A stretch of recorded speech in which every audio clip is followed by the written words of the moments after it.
Alrighty. Well, welcome everybody, the ones that are here.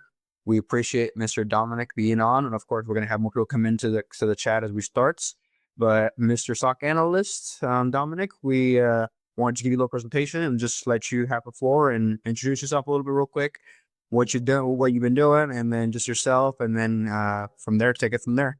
Mr. Dominic, I don't know, of course, Perfect. Thank you so much for, all having me. Hello, everyone. For those that don't know, my name is Dominic Alegrete. I'm 20 years old.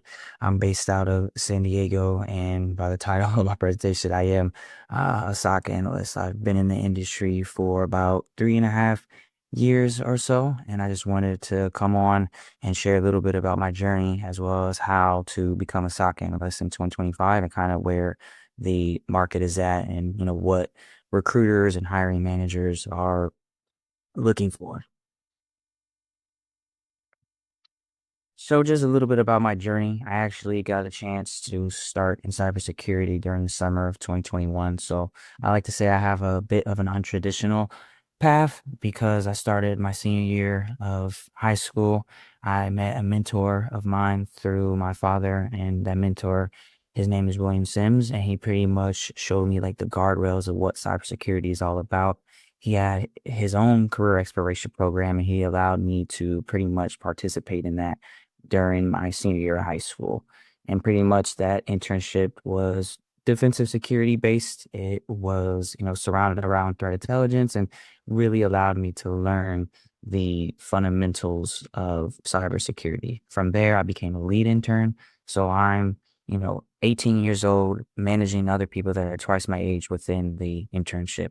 And I'm doing this while balancing school, balancing sports, and, just doing the whole nine because he saw something in me and saw that I was capable of doing it, and I was able to do so. Fast forward a little bit, about like 8 months later, I was actually able to land my first role in tech, which was a systems analyst position at a Fortune 500. And I had this all before I actually graduated high school. And then from there, it's kind of been history ever since. I worked that job for a year and a half, got laid off, really grinded and, got the skills where I needed to be. And then towards the end of last year, I was able to land my first cybersecurity role as a SOC analyst. And you'll kind of see the theme throughout this presentation that there's a lot of like challenges and, ups and downs throughout the journey. It took me 3 years to get to where I'm at.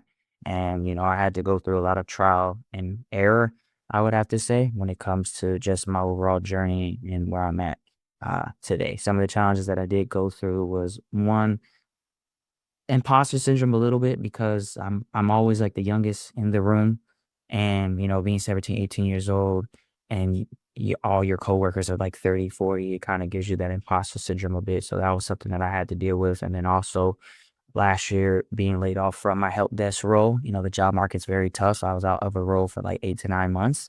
But, I didn't let that deter me, and, I continued to push through and have persistence. And then, lastly in December, I was actually working like a little contract gig for a hospital, and I got called up for a stock analyst position, and, they offered me, and it was something that truly, truly, I would say, changed my life. And then now I want to get into like the essence of what the SOC is. I feel sometimes in cybersecurity, what happens is people jump right into it, which is awesome. But what they do is they just try to learn all these tools all at once, and it kind of takes them down a rabbit hole. And instead of mastering one thing, they're kind of okay at a little bit of everything. And that's not something that I feel should be the way when it comes to cybersecurity. Fundamentals are very key, and you should, learn the fundamentals of cybersecurity, but then also learn the fundamentals of like your niche or whatever it is that you're trying to do. And specifically when it comes to a SOC, it's called a Security Operations Center for those that don't know. And pretty much it's a department within the organization that's responding to security threats 24/7. So it's on a shift by shift basis. There's a bunch of people, and we kind of switch shifts and take turns. It could be 10-hour shifts for 4 days. It could be 12-hour shifts. It can be 8-hour shifts. It just depends on the actual like company size. A lot of times you may see like this picture here, how it looks like an actual center. Only like I think big companies like your Microsoft or like your top companies have um these types of centers because it's budget wise. but that's kind of where, that is. And then, you also need to understand the importance of your niche, or in this case, the importance of the SOC. The SOC is kind of, I like to say it's the backbone of the organization, but it's really like the first line of defense. We're the ones looking at the network traffic and making sure that things are supposed to be where they're supposed to be at. So we have to be that person that's able to identify the root cause analysis or the indicator of compromise in a timely manner, and then be able to escalate that to the, proper team, since we're not going to be the one handling like the incident response or, evidence in that sense. So, our job is very, very important. It's more than just, reading logs and reading alerts. We're looking for patterns. We're looking for, different things that, may come off of an alert or something of, that nature. So, question for you. Mm-hmm. So, how would you say somebody that wants to get into the SOC, the first few things you think, I don't know if you're going to go in the slide later, but the first two things they need to know to get into the SOC, and what really you need to, I guess, understand on this industry? Yeah, I would say when it comes into when it comes to getting into the SOC, I would say you need to always be somebody that's like willing to learn, and you have to understand that we're not gonna always know everything. And don't be afraid to like use Google. Don't be afraid to research things while you're actually on the job. These hiring managers, which I'm gonna get to later, they understand that you're not going to be someone that knows each and every tool. They just want to see kind of like your mindset and, how you're able to resolve issues, what happens when you see a problem, and, different things of that nature. And I'm kind of getting into that's kind of going into towards like my next slide, which is the actual, like, I feel tools and skills that are needed for a SOC analyst. There's a certain set of like tools SOCs use.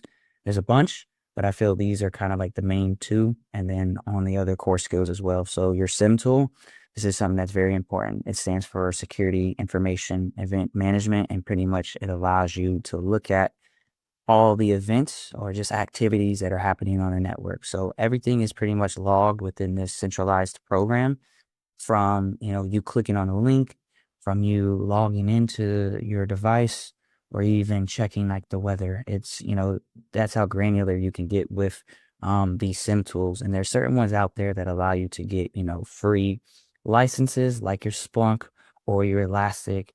And, you can pretty much go and learn these tools as if you were on, the job. There's different courses and things out there that allow you to do so. But do mind, every company is different.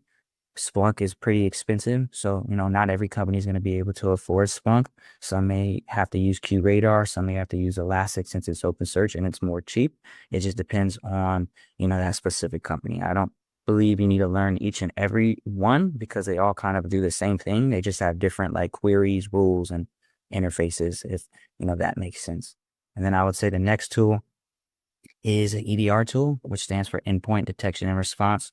So instead of looking at like the whole network like a SIM does, this is going to be looking at like the traffic and the activities that are happening on a specific endpoint on the network. So that endpoint is pretty much any device that is connected to said network, whether that's up a phone, a computer, server, printer, you name it. The EDR is what's going to allow you to see the direct activity from each specific device. Sometimes a device may click on malware or it may click on phishing, and you're able to pretty much identify and actually respond to it when it comes to dealing with that specific alert or, threat. And some of like the popular tools for EDR is CrowdStrike, SentinelOne, Carbon Black. I believe CrowdStrike does give you not necessarily a license, but you can use theirs for free, I believe. And some of the other ones, you kind of have to either have a license or work within the job. But I've been able to use, CrowdStrike on, my personal use. And it's definitely been helpful because I use it in my job almost every day. And then I would like to get into like the core skills. So these are some of the skills that I feel get overlooked when it comes to, being a SOC. I feel like everybody thinks it's just technical, which is part of it, but there's also like a mental aspect to this, as well as, other things. And I feel one of the most important skills you can have to be a SOC analyst, and something that you can actually start working on right now without any, money or pretty much any resource, is having strong technical writing skills. And, this is important because we're gonna be getting alerts each and every day, but then we have to make our own analysis for these alerts. We have to make sure that what the alert is coming in, is it actually benign? Is it malicious? Do we need to escalate it? Do we not need to escalate it? And then we have to kind of hit and check off these boxes when it comes to like our analysis, like what was the reason why this happened? Where did it happen? When did it happen? Who caused this? And what was the result of it? These are all things that have to get checked off within your analysis. So then your team and your manager actually know what's going on within your network. And I feel like this is very important. And a way that you can work on this, and something that I've done, is that I would go to various websites like a Bleeping Computer or like a Cybercrime magazine, and I'll take an article and I'll pretty much write a report about it. I would talk about what happened, who was the victim, what assets were affected, what tactics and techniques, did the threat actor use, and then I'll go into like the mitigation and response. But this really helped me actually develop writing skills. So then now when I'm actually writing my analysis, it's a lot easier and I understand what information I need to put there. And then you also have other tools like ticketing systems like your ServiceNow or your Jira. These are just where your actual alerts are going to be at, and just being able to know the interfaces and interact with them is going to be very important. And then also something that's come into the most recent years is the cloud, and pretty much just understanding what the cloud is. I'm not saying you have to know each and everything. You don't have to like create a virtual machine within the cloud or like know the different costs to work the cloud, but you should at least know the security tools within a specific cloud platform. At my job, since we have different clients, we use Azure, and pretty much we're using either Sentinel or Microsoft Defender. So it's definitely take your time to try and learn, the cloud, whether that is Azure or AWS. Luckily with Azure, they do give you a free license that then also allows you to get credit, and pretty much that then allows you to pretty much play with that said tool and learn the infrastructure without actually having to be like on the job. I got a question. What cloud platform do you think people should aim for? Google, AWS, Azure? I think it just depends, but I would definitely say either AWS or Azure. I feel like those are the ones that I've seen most being used for companies, or at least on job descriptions. I don't really see Google's cloud being used too much unless you're like trying to apply to Google, but the more common ones I definitely see AWS, Azure, and I know like Azure is probably, I don't know if it's the most least expensive, but that's the one that I've seen being used the most, or AWS. And then I personally use Azure in my day to day, since we have different clients for the job where I work at. Education is easier as well. I mean, I know Azure has Azure, excuse me, they have free education. I guess Microsoft wants everybody in that cloud. Yeah, I like Azure because the interface is a little bit easier, but then like you said, there's the education portion. AWS has that too, but there's a lot of resources when it comes to Azure. There's, demos, there's practice tests, there's, different courses that they put on their website to like make it easier for you to understand. And they also give you like the free credit, like I mentioned, which then allows you to like play with the actual tool itself. And that's something that, gets overlooked at times, because a lot of people like to read and do all these things, but you really need to actually get your hands dirty with the tool, run commands, see how things work, and pretty much go from, that route. Thank you. Now, no worries. And then now I'm getting into pretty much what SOC managers or recruiters are looking for within entry-level analysts. This is coming from the interviews that I've gotten and the feedback that they said that what they're, actually looking for. Yes, they are looking for if you can do the job. Every company they're going to work at, the biggest thing is, can you actually do this role? So make sure you actually are, learning the tools, and you understand the job description and what tools are within it, and what's their, security stack, and what they're going to be using. Those are all very important. But what these managers are looking for, especially in entry level analysts, are more of like the mental side, your soft skills, and kind of how you think. And the first thing that comes to mind is like problem solving. They care more about how you can think through problems than, knowing everything, because they know you're not going to know each and everything, because things are always changing within cybersecurity and nothing ever really stays the same, at all. So they want to see, like, can you think clearly? Can you, be calm under pressure? Can you, communicate, and, and what's your thought process when it comes to finding a solution? Personal experience with my last interview, they pretty much gave me like a sample log of different things, and they told me break down each log, each section, and then tell me at the end what this type of log is or what it may be doing within our network. And some of the things I knew, some of the stuff I didn't, but I was honest. And that's kind of some of the hands-on interviews that you may get within trying to be a SOC analyst. Either that, or you may get something in regards of a simulation where they may give you a scenario, and then you have to kind of walk them through your process of, whatever it is that they may be giving you. And then also you have to remember, companies are always looking for team fit, and, what is your culture like? So don't be afraid to like show your personality. I feel like it's cybersecurity, it sometimes gets a bad rap, especially because of it gets dominated by so many like people trying to be hackers, and everybody thinks that like, oh, you have to have a hoodie on and be quiet and not talk. But, that's far from the opposite. Be yourself.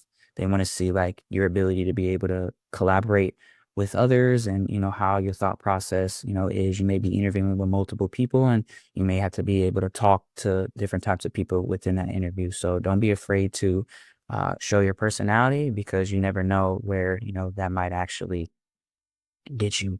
And then lastly, they're looking for someone with like a growth mindset. So what that means is like they're looking for someone who is always willing to learn and who's trying to actually grow. When you get in these interviews, they're going to ask you stuff like, what do you do to stay up to date with cybersecurity news? And if you can't answer that, you're probably going to be out of a job, because that's a lot of things that we do as a SOC. We have to, stay constantly updated on things and things of that nature. So, you need to always make sure that you have this growth mindset, and that, you're willing to learn. They're also going to ask you things about like, what projects are you doing? Are you, what are you doing to like continuously like learn? What platforms do you use? And if you don't have answers for these, then you're kind of going to be out of luck. They understand that you don't have the most experience, but they want to see what are you willing to do and how far are you willing to go before you get a job to, learn the necessary material or tools that are required for that position.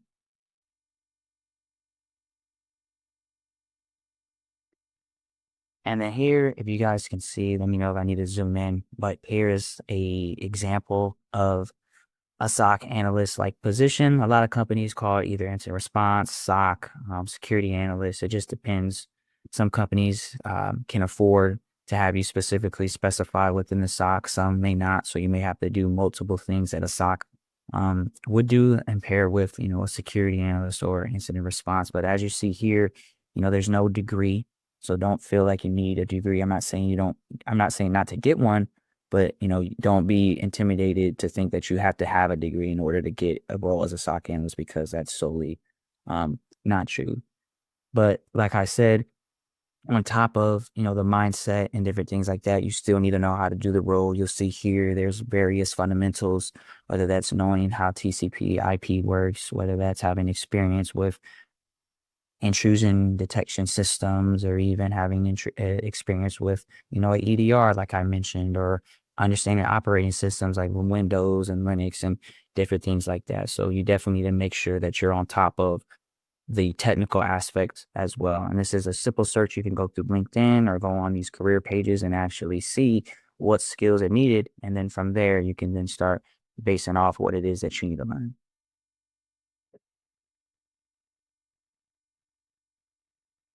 Now I'm gonna get into more of like a little bit more of my journey, but more so like the hands-on experience and the things that like I did specifically that helped me land my role. Like how I mentioned earlier, I did take an internship when I was in high school that specified in cyber threat intelligence. So this is what allowed me to get familiar with the different frameworks, understanding like the attack kill chain, as well as just the fundamentals of cybersecurity. And then within that internship, they had like an incubator that was pretty much like a side internship within it. And that pretty much allowed me to gain more experience about, what a SOC is, as well as other things like penetration testing, virtual machines, and incident response, and, all those other things that, I have knowledge on, now. And then from there, I also had the help desk experience. I feel like that, helped me a lot, not necessarily on the technical skills side because cyber and IT are pretty different, but on like the personal and, being able to communicate and dealing with people and, writing and all those things that are needed to be a good stock. My IT role, helped me. I'm not saying you can't go straight from internship to cybersecurity or straight from college to cybersecurity. You can, but doing help desk does help a lot. And if you're able to get a help desk, take that role. Don't look at it as something that's like diminishing, because it's not, because IT is needed everywhere. And then from that IT role, I pretty much went and got multiple certifications. I had about four. I know you see 6 on there, but I had about 4 of them before I got my role. And the 4 that I had was CompTIA Security Plus, Splunk Core and Power User. And then I had the Azure 900, which is a Microsoft Fundamentals cert. I think certs are really good because they allow you to learn a set of material, but I believe it's how you actually tackle that certification. Don't just try to go in, memorize everything to pass and get the certification. Really take your time to learn the material, because a lot of that material, it may not show up right away, but you're going to see some of that material at a given point within your journey. So take your time when it comes to the certifications and make sure that you're researching and that you understand which certs are in demand, because they can get pretty expensive. And if you don't have a company that can reimburse you, then you're going to have to come out of your own pocket. So make sure that you're also researching when it comes to these certifications. I always recommend getting like a fundamental baseline cert, whether that's Security Plus, ISC2, Google Cert, to like establish your fundamentals. And then whatever your niche is, then start getting, certifications within that, whether that's tool-based certs, vendor-related certs. It just depends on what it is that you're trying to do. And then I know you see like this infinity symbol, and that's because that's really what it is. I don't think there's a specific set of number of projects or courses or tools that I learned that, got me the job. It was a culmination of all of them. I'm still doing projects, and I highly recommend always, doing some type of project, even when you land a role. Continuously learn, whether that's with courses, different tools that you're using. There's a bunch of tools that I never even knew existed at my job. And, I'm learning those on the fly and also taking courses on them. So always have that willing to learn mindset, and, really be a kid and always ask questions and have that imagination and continue to push yourself to want to learn. And then some of like the specific projects that I did were, I installed my own Splunk instance and pretty much put like dummy data within that platform. And then that then allowed me to get familiar with Splunk's interface and know how to do queries and, search things. And then I paired that with a few Splunk certifications. And then I then did a lot of virtual machine projects, whether that was having like Active Directory within a Kali Linux box, using Azure, or even using Kali Linux and pairing that up with like an Elastic SIM project. So those are some of the things that I, did. And remember, projects are, tangible. And if you don't have any experience, they at least give you something to show to the recruiter or the hiring manager saying, hey, I know how to do such and such tool, or I know how to use this specific framework, or whatever may come for that. And then I want to get into the tools that, I used. I feel like there's a lot of tools that I can, put on here, but these are like the main ones. And I'll also put the links to these in the chat. I have them all with me, and I'll make sure to give those to you guys. But the 3 kind of categories of tools that I used on a daily basis revolved around hands-on practice, continuous learning, and then job like search resources. When it comes to hands-on practice, there's a lot of stuff out there, but I found the 2 that I felt were the easiest to learn, that were fun, and that were actually interactive was Let's Defend and Try Hack Me. I know everybody here has probably heard of Try Hack Me, and how, you can go through the different paths and, have interactive labs and do things. Let's Defend is pretty much the same way, but it's specifically for like SOC Analyst. It's specifically for defensive things, whether that's incident response, digital forensics. Those two kind of like pair with each other. And those are some things that, definitely help me when it comes to that. And then as far as continuous learning goes, I would definitely say courses and videos did allow me to really understand the fundamentals. I used them to learn different tools like Azure, Splunk, and the things that I mentioned before.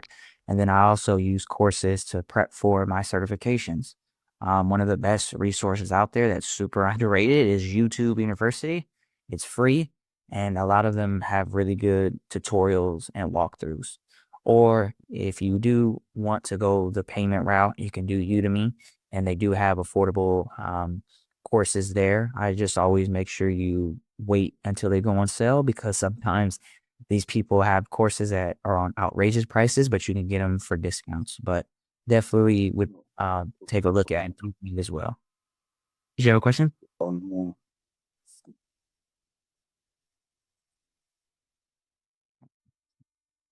And then lastly, a job search. I feel like this is something that gets overlooked, but that's very important, because once you have the skills, you need to know how to actually properly apply to these roles. Your job search needs to be strategic. There's so many different routes you can go, whether that's the spray and pray method where you apply to hundreds of jobs, or you only apply to a specific amount each and every day. Do what works for you and what's able to optimize your time. But for me, these are pretty much the tools that I use to help streamline that job search process, whether that was creating resumes, studying for interviews, knowing how to automatically apply to, jobs and having it, filled in already, or even networking.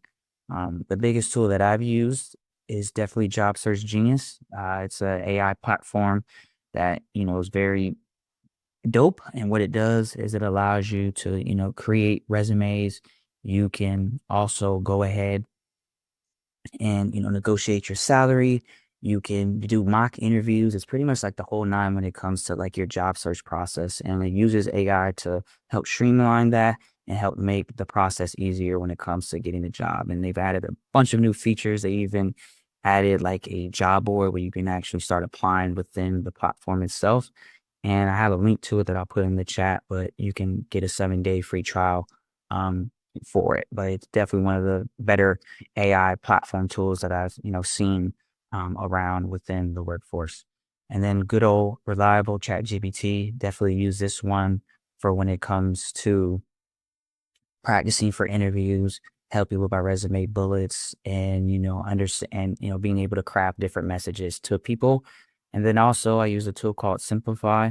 This is pretty much using AI to where you fill in your information and it automatically fills in your info on a job application. I know it could get very tedious, especially with like Workday or some of those other ones where it takes a long time to just refill in information you've already put in your resume.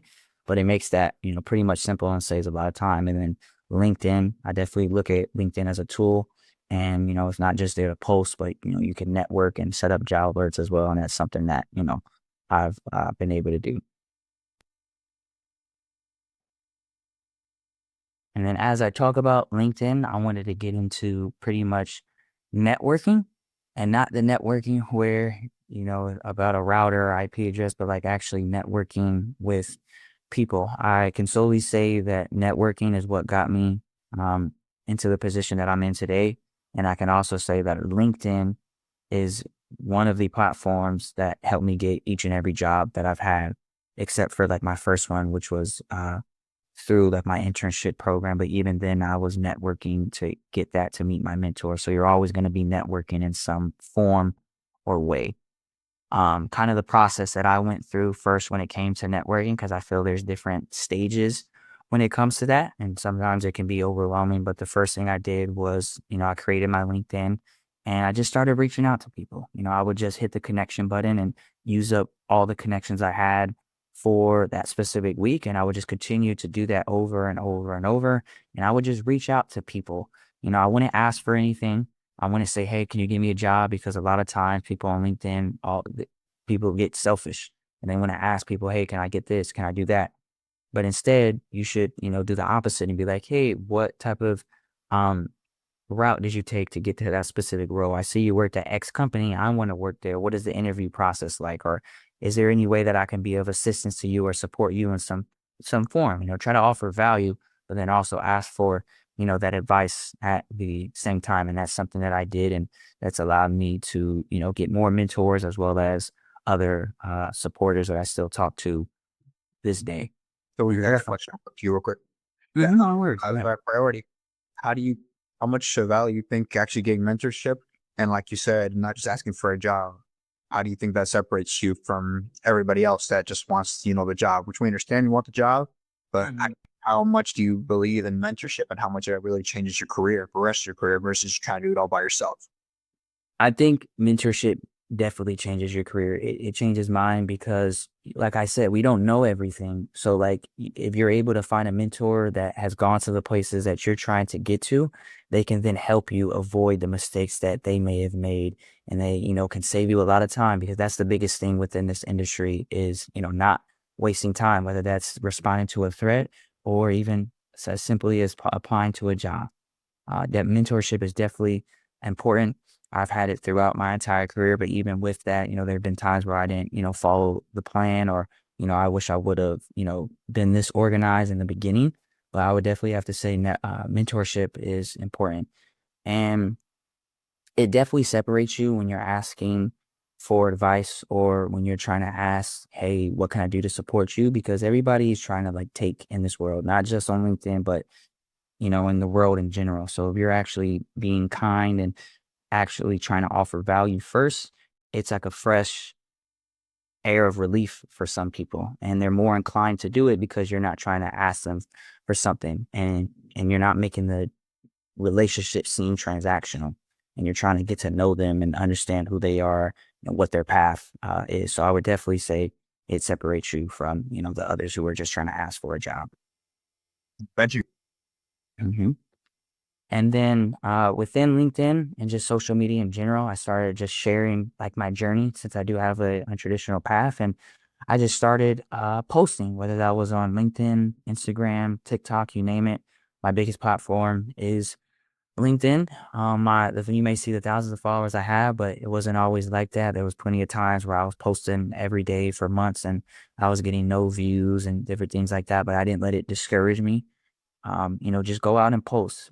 I don't really try to go for views. I just try to provide the value with my content. And, I told myself all the time that, like, if I'm able to provide value and put that first, I know sooner or later people are going to see the content, because I'm not being selfish. I'm trying to, help others and help the industry grow and get more people into it. So I started, posting about my journey.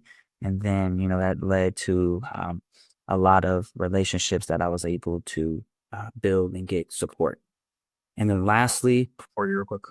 And I need to say that you also, like, you post a lot and you get your content and you're networking a lot. How important do you feel that is as well versus somebody that just tries to apply for a bunch of rules, tries to do it all that in that way versus you doing the posting and getting yourself out there? How much of a difference do you think it makes in your career long term? I think it makes a big difference in your career long term, because I like to think of LinkedIn as like your landing page. This is like your brand. Your resume can only show so much. Like the resume or the cover letter just shows like your technical skills, but they don't know your personality. And your LinkedIn gives people access to your personality and to an extent, and it allows companies to like see you in a bigger picture. And it's like I may be more inclined to go with the person that has their LinkedIn profile together who's posting versus a person that isn't, even if they both have the same amount of experience. I see that this person has a personality and he may fit the culture better than that person. And that's not to say that the other person who doesn't have a LinkedIn, doesn't fit the culture. It's just that we wouldn't ever know because they never post. And, I'm just going based off a resume. So it's definitely important, and, long term, you may not see the gains right away, but, keep posting and people will reach out.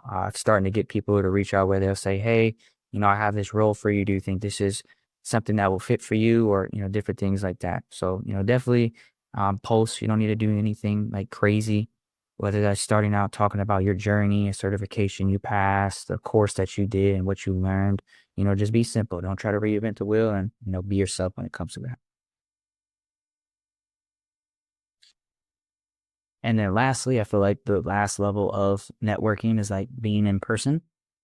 And with conferences, I know conferences can be very overwhelming and they can be intimidating, but I feel what allows them not to be that is having a plan and going in with a positive mindset. I feel if you're able to plan ahead, understand who's going to be attending this conference, understand why you're attending and what information you're going to get out of it, then you'll be able to, be more successful at these conferences.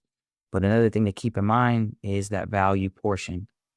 You can always go to a conference, but there's no point in wasting your time if you can't provide value in some shape or form. I recommend getting that experience first a little bit, whether that's through the internships, through the tools, through college, whatever it may be, and then start going to these conferences to meet people, because you want to meet people and get their numbers and network and follow up. But if you can't do a job or you don't have the necessary skills and you're kind of, I wouldn't say wasting time, but it's going to be a harder effort to get those roles. And plus these conferences can get a little bit expensive. And on top of that, don't be intimidated to have to feel like you need to go to the biggest conference out there. Start small, begin with local events. Unless you're in Antarctica, you're probably going to have some type of cybersecurity event within your local city.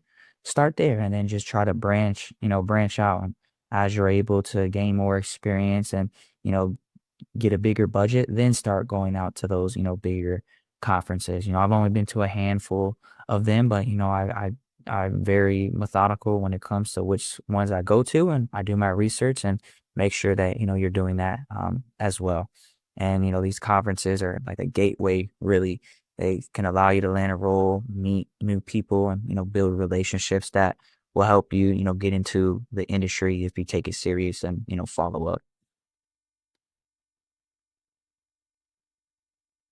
And also one more thing to mention about the conference or conferences in general, don't be afraid to speak up. I always say, don't be afraid to like say hi. Everybody's there to help you. Don't look at it as like people are trying to like gatekeep. Some people do, but when you go to conferences, not a lot of people are going to do that. And don't be afraid to speak up. This is an prime example. The reason why I chose this picture is because I attended this conference last year. It was called the Be Everything You Are STEM conference. And I'm 19 years old in the picture, but everybody up on that stage is like the top people within their field for STEM. Like the lady to the right of me, her name is Dorothy Phillips. She's the first Black woman to graduate Vanderbilt. And, she's the president of the American Chemist Society. And, the person right here, his name's Dr. McCrary. And, he's a big time professor and like the vice chairman of the, I believe of like the National Chemistry Society as well. So, these are, pretty big people within the industry. And, I spoke up and asked for mentorship, and, I'm probably the only one that was able to get that type of picture. And, I'm still, connected with all of them to this day. And I was able to meet them again when I went to the conference. But, if you're afraid to speak up, then you won't be able to get that chance to meet those people who could, possibly change your life.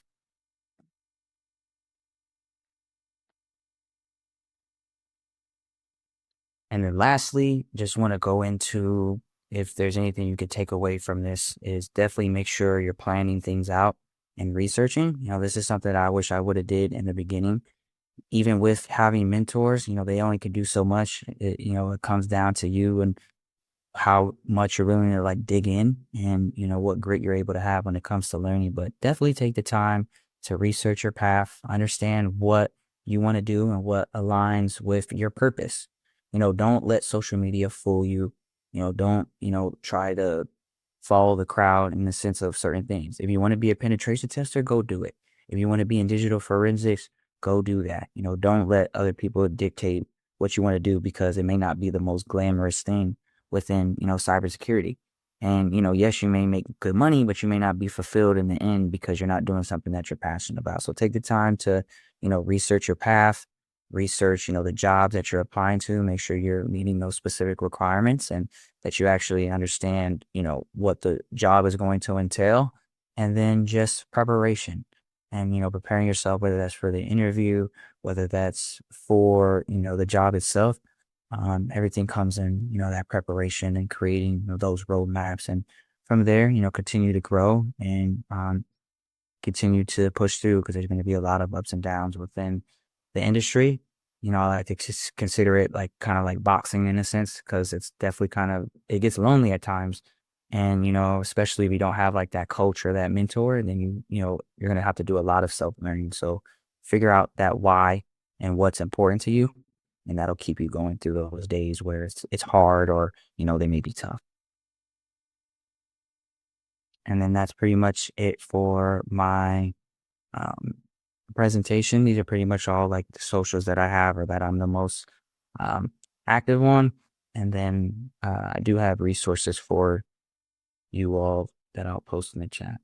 Quick question for you as well while we're here towards the end. So when you said you might go into it for the money, whatnot, but you might not feel fulfilled, what do you think is the searching within yourself to find what part of cyber really interests you? Because cyber is very huge, it's very vast, and some fields may not align to you and your personality and your lifestyle really. What do you feel you did for yourself to ensure that the SOC was kind of for you, that you felt, this is kind of for me, this aligns with me, this is what I like, this is what I enjoy, and I can see myself doing it for a long time, not just for the paycheck, pretty much like you said. Right. I definitely comes down to research, and the first thing I did was I really went in detail and looked at like what my personality is. Do I like to talk to people? Do I not like to? I'm kind of more on like the shy and laid back type of person. So that I started then looking for roles that kind of would fit my personality in a sense. And then I feel it just came down to research.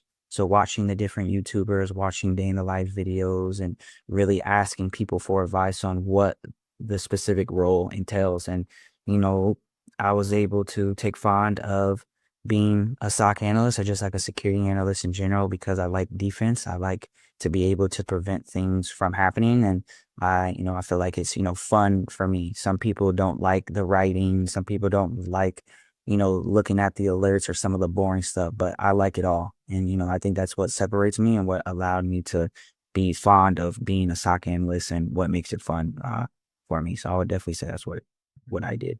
James had questions. Do you believe AI is a valuable skill in learning and going forward in the cybersecurity field? Yes, I feel AI is definitely an important skill to learn. I'm not going to say it's going to replace all of us because I feel like you can't have AI watch AI, but it's definitely a skill you need to, at least learn. And you may not know how to like code AI or do different things like that, but you should at least know how to use AI to optimize your life, whether that's in your job search, whether that's in your day-to-day activities, as well as using AI to help you be a better analyst or pen tester or whatever it is. I use AI every day and it helps me write analysis. It helps me, gain information about certain threats or things. So I definitely feel AI is important to learn. Thank you. Does anybody else have any questions? While we do have a few minutes left. Anybody here in the chat have any questions, comments, anything they want to speak on? Anything that maybe that he's mentioned that he didn't speak on just yet? We want to just give you guys a little bit, some more information that he didn't speak on if you guys have any questions. Yeah, I got a question for somebody who's trying to break into the industry. What's one thing you can recommend them? Oh, that's a really good question. I would say the one thing I would recommend, it's not necessarily like technical wise, but it's not comparing yourself to others and, running your own race. I feel social media does a good job of falsifying, what cybersecurity really is. And you see the people with all the money or the cars or the jewelry because of, they're in cybersecurity, but you have to remember it takes them years to get to that point. Nothing happens overnight. So, I would try and recommend not being on social media in the sense of like looking at those type of posts and, just putting your head down and continuing to work because everybody starts somewhere. That senior analyst that you're getting advice from, he was once a novice who was a junior or an intern. So there's always, steps you're going to have to take within the industry and just take it one step at a time and try not to compare yourself to others. So the big comparison is one of the biggest things, are seeing somebody's 10 steps versus your first step. Right. My dad always says, don't compare your 20 to somebody's, 30. Because you're always going to be at different stages and you never even know, you may be far ahead of when they were 20. So, I always say, don't try to compare yourself to others. It is kind of easy to do that. I've done that in the past, but I realized that, everybody's here for a reason.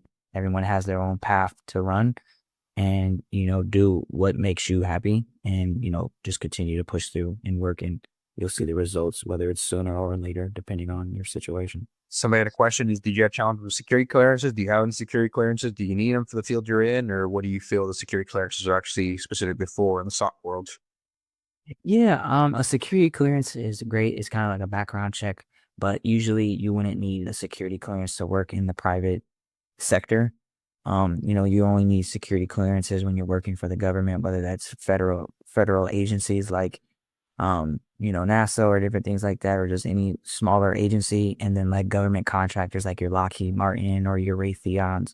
Those are pretty much the only times you would actually like need a clearance.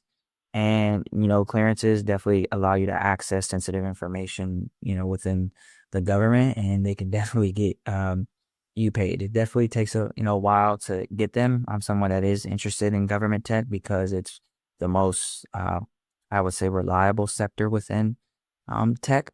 And, it hasn't gone anywhere out of all these years through any of the, office changes or different things like that. So they're definitely important, but they're not like solely needed to become a SOC. You can become a SOC without one. Thank you. How did you land your first job as a SOC analyst? Could you like restate your question to better understand? He asked, how'd you basically get your first role in SOC? What was your first encounter and how'd you get it to begin with, your first one? Got it. Okay, yeah. So, um, definitely it took about 3 years to land, and that was probably due to the preparation and the actual plan that I had.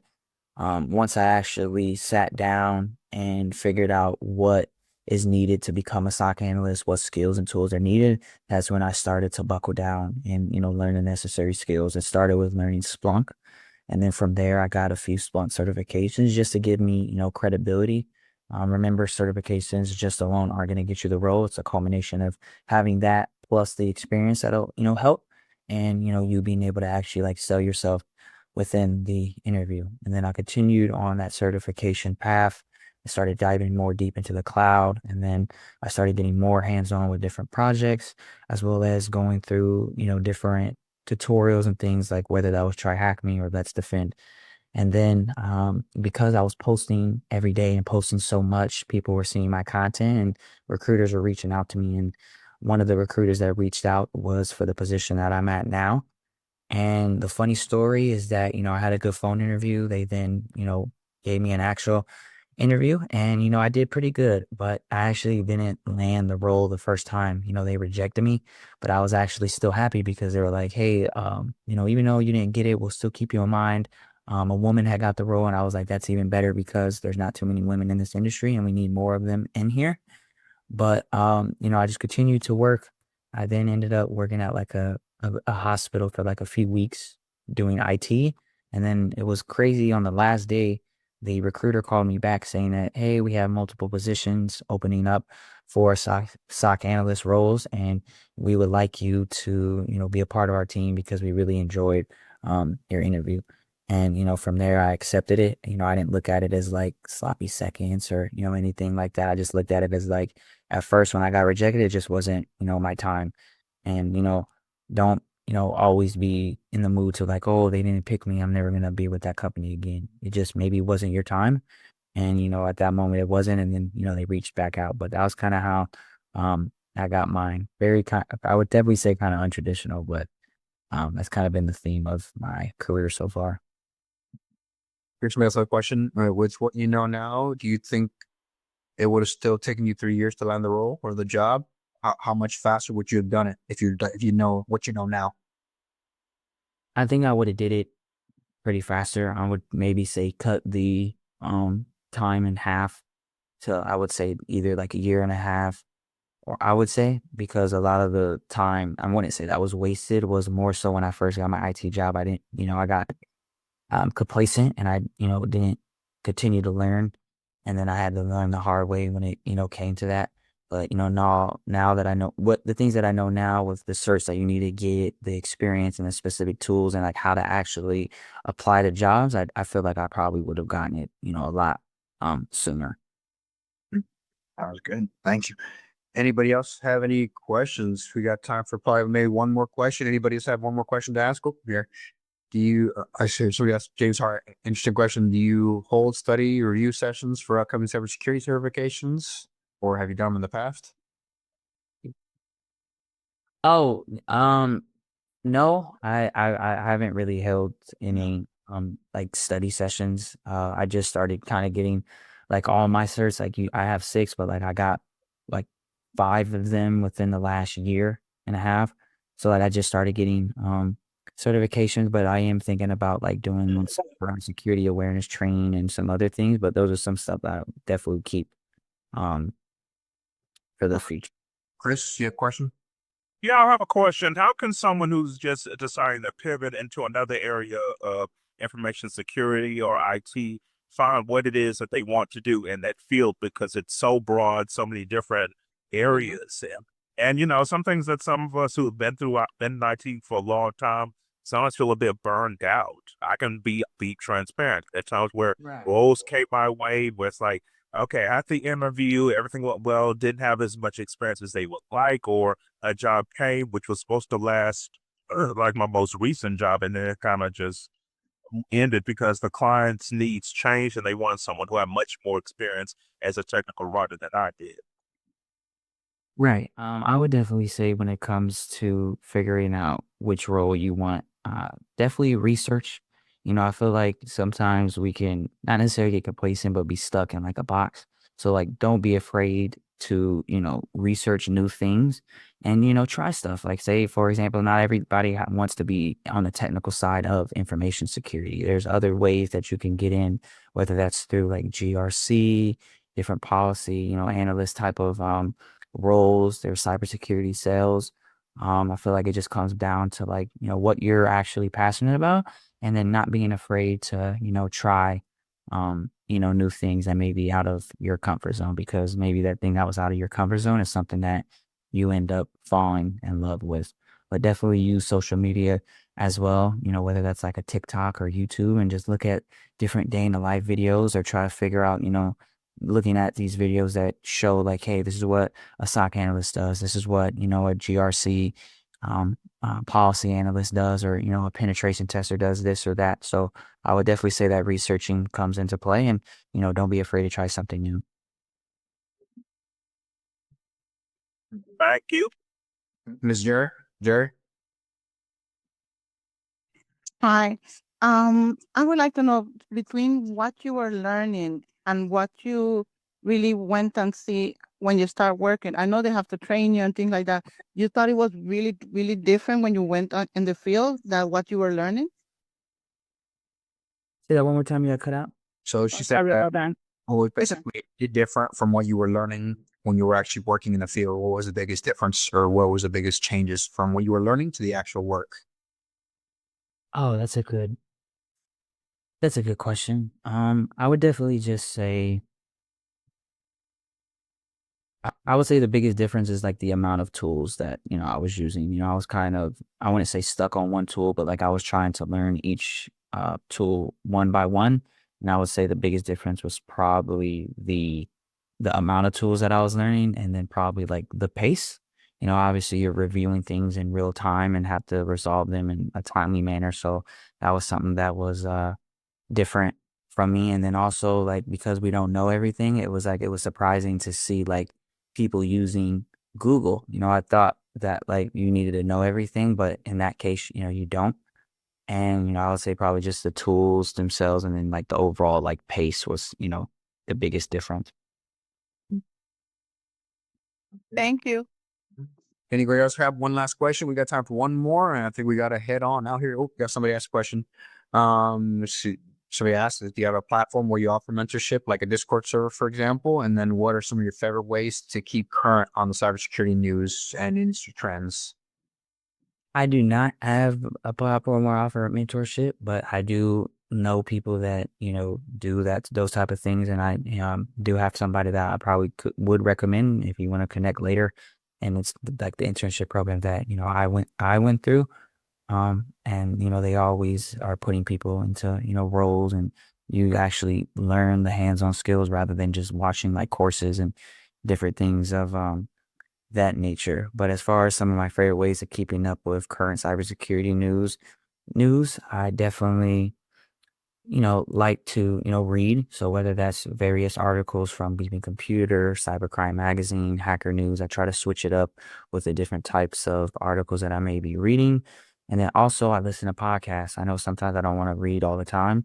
So just hearing maybe 5 to 10 minute little podcasts on, quick updates on what's happening within the cybersecurity industry helps me, stay motivated and consistent to continuously actually learn and stay up to date with security news. And then also using places like LinkedIn to see different posts from people. Some of the top people in the industry do post about various attacks, and that allows me to stay up to date. Or I'll even go on like TikTok, for example, and just watch people who break down cybersecurity videos or different types of attacks that are happening nationwide. So those are some of the ways I do it. Appreciate it. Any specific podcasts or name? Cybercrime Magazine has their own podcasts. There's one called the Cybersecurity News. Darknet Diaries is always pretty good. And then I know there's a few more that I may be forgetting. There's one called like the CISO series, where different CISOs talk to each other about, the latest security trends. There's a good amount. And then also there's other ones too that are like more tech related, but they do have people that come on that are in cybersecurity where they talk about it. Well, we appreciate it. Well, thank you, Mr. Dominic. It's been a great pleasure to have you on, and we hope to have you on again pretty soon. We would see some of your stuff. Hey, Dominic. Thank you, Dominic, and we appreciate it. No worries.